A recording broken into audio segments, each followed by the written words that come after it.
Hello everyone, welcome to Practically. Let's learn the exceptions from the chemistry. We're gonna demystify the exceptions because many students I know they found difficulty in remembering those exceptions. So I'm gonna tell you where are those exceptions in reality and what's the reason behind those exceptions. That means, are those really an exception or does it have any reason? Okay, chalo, let's move ahead. Now, what is Practically? See, Practically is India's first experiential learning app from the class 6 to 12, where students have been, they have been unable to learn STEAM way through immersive videos, interactive simulations, augmented reality, and whatnot. It's a only hands-on learning app which bridges the gap between theoretical learning and practical application, along with the lifelike video content, experiential learning, augmented reality learning, interactive simulation, live classes online, AI assisted learning, study plan, and so many things. Right? Now you might be wondering how to enroll the live classes on Practically. Let's see that. So this is the interface of our app. You can see here the classes are being written: JEE Main 2023, NEET 2023, coding, scan anything. You can see all the features here. Okay, you can enroll like this. These are the sessions of a particular chapter. You can see here, you can enroll, and you can watch the lecture live, and even after the lecture is being recorded, you can see the materials also that you can get here. Okay, chalo, now let's demystify the exceptions. Let's master this concept.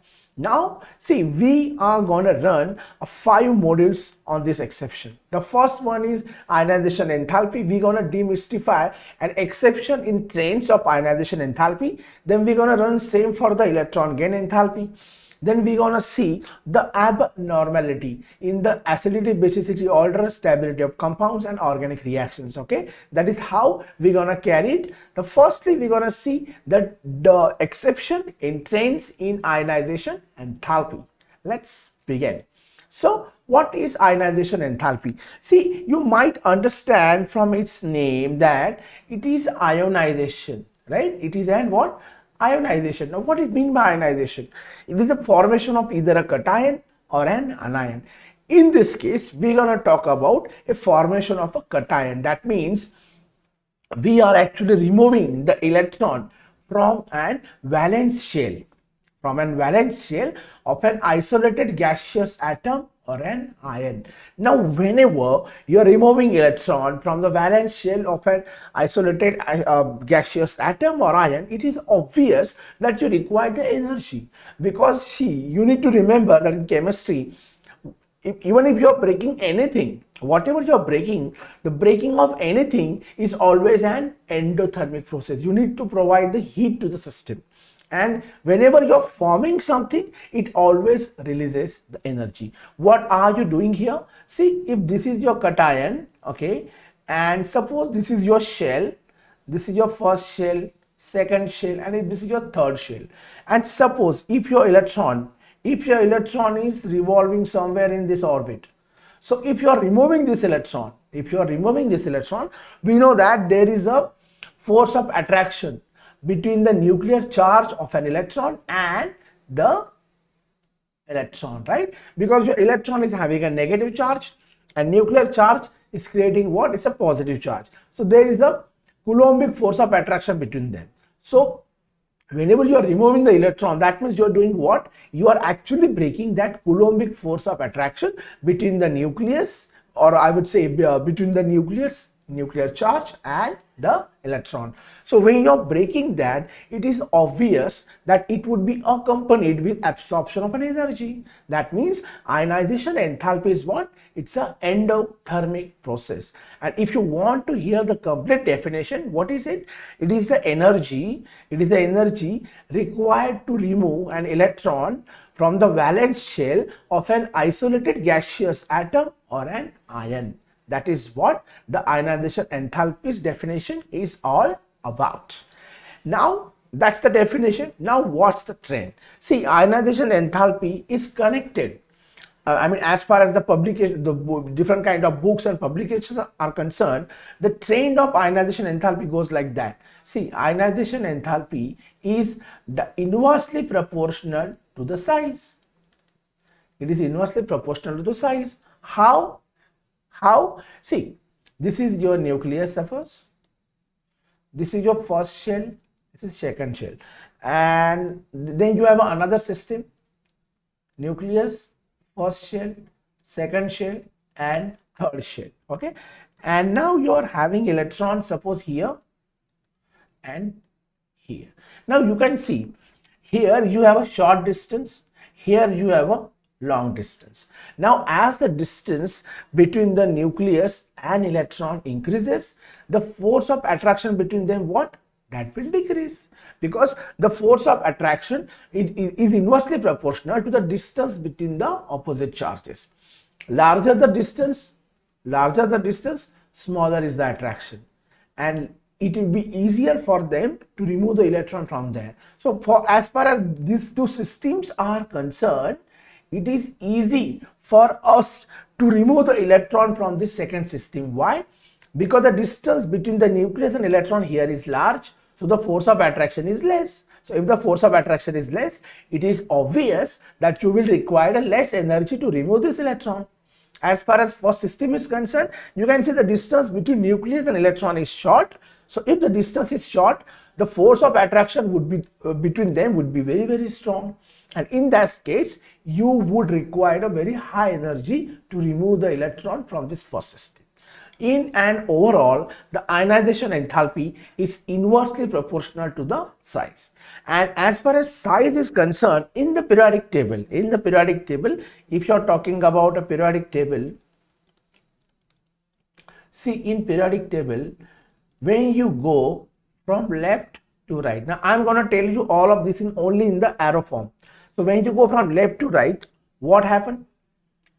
Size of an atom does what? It decreases.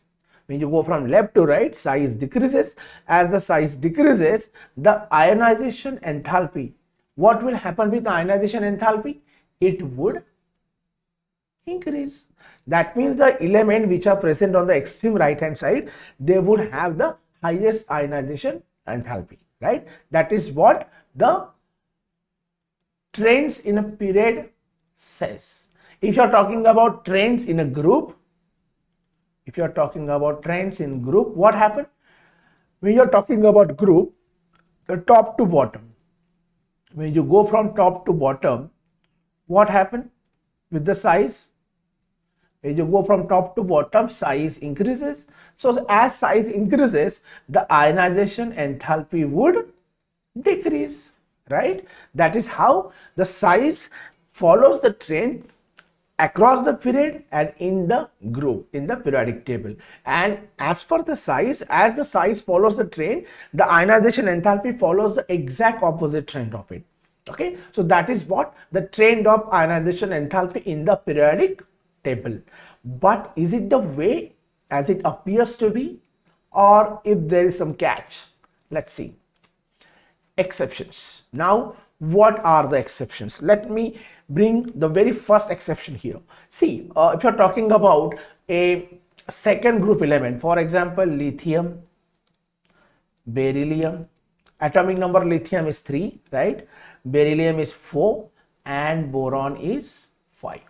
Now boron is on the right hand side of beryllium, right? So as per the trend follows, we know that if you're talking about the size, as far as size is concerned, boron is smaller in size than beryllium, right? So in that case, your ionization enthalpy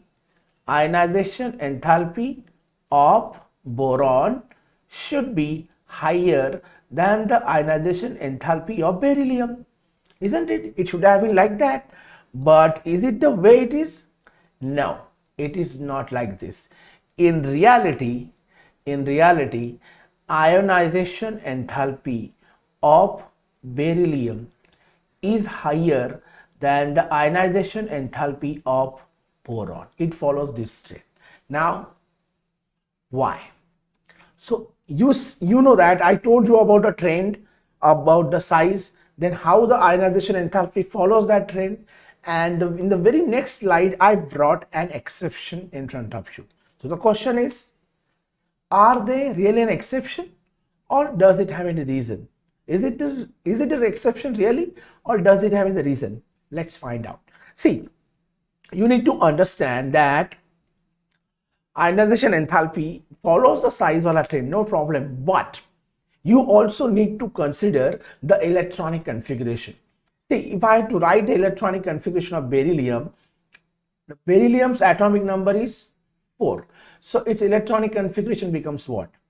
1s2, 2s2, right? And if you're talking about boron, atomic number of boron is 5. So its electronic configuration is 1s2, 2s2, 2p1, right? So electrons is going to get removed from the second shell only. See, second shell only. But in beryllium, the electron which is going to get removed from the second shell is belonging to s orbital, and for boron it is in the p orbital. But both of them are in the same shell. Then what's the problem? See, whenever you're talking about the subshell, or I would say orbital, so in this orbital, s orbital, p orbital, d orbital, f orbital. So let me give you an exact picture. Structure of atoms, exact picture. See, this is your nucleus. This is the first shell. Now first shell has only electrons in s orbital. Okay, so that's the one thing that's clear now. But whenever you're talking about a second shell, the second shell is not exactly like this. Second shell is like a two-way highway, where this is your 2s, this is your 2p. When you're talking about the third shell, this is your third shell. Now again, third shell is what? Third shell is like a three-way highway. See, it is like this. So in third shell you have, so this is your 3s, this is your 3p, and this is your 3d. So you can see here the s electrons, they are more closer to the nucleus. Same goes for the fourth shell. If you are talking about a fourth shell, now fourth shell would have 4s, 4p, 4d, 4f. If suppose this is the nucleus and this is the fourth shell, so then the fourth shell, 4s would come first, then 4p, then 4d, and then 4f. And same goes for each and every orbital. So that means what? As far as this example is concerned, the 2s electron in beryllium, it is coming more closer to the nucleus than the 2p electron in boron, because of which the force of attraction between that electron which is in 2s of beryllium and its nucleus, that force of attraction is higher, because of which it will be requiring more energy to remove the electron from beryllium's 2s. And that is why beryllium has higher ionization enthalpy than boron. So it has the reason. You can't say it's an exception.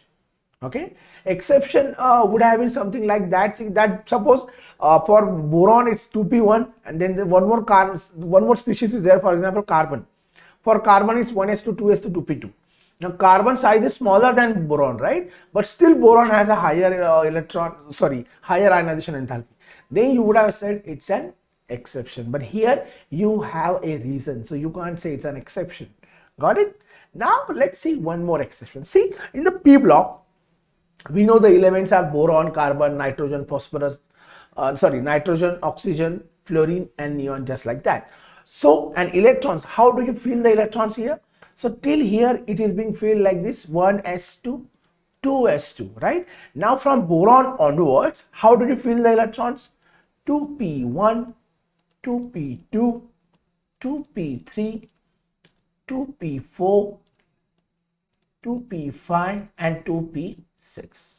So here when you go from left to right, obviously size is getting decreased, right? Nitrogen is, if you are talking about a size, nitrogen is smaller in size than oxygen. Oh, yes. Oh, did I put something wrong? Yes, let me erase it down. Yeah, nitrogen is smaller in size than oxygen. So that means oxygen's ionization enthalpy should be higher than the nitrogen. But that is not a fact. You can see here, ionization enthalpy of nitrogen is higher than oxygen. Similar the case for phosphorus. Similar the case for arsenic also. So why is it so? It is because of It is because of half-filled orbital. When you are talking about nitrogen, the atomic number for nitrogen is what? It's a 7, right? So how do you write it? It's 1s2, 2s2, 2p3, right? So p orbital would be filled like this: 1, 2, and 3. And what is it? It's a half filled. It's a half filled because the capacity of p orbital is what? Capacity of p orbital is 6. So p3 becomes what? P3 is a half filled orbital, and we know that half filled orbital has extra stability.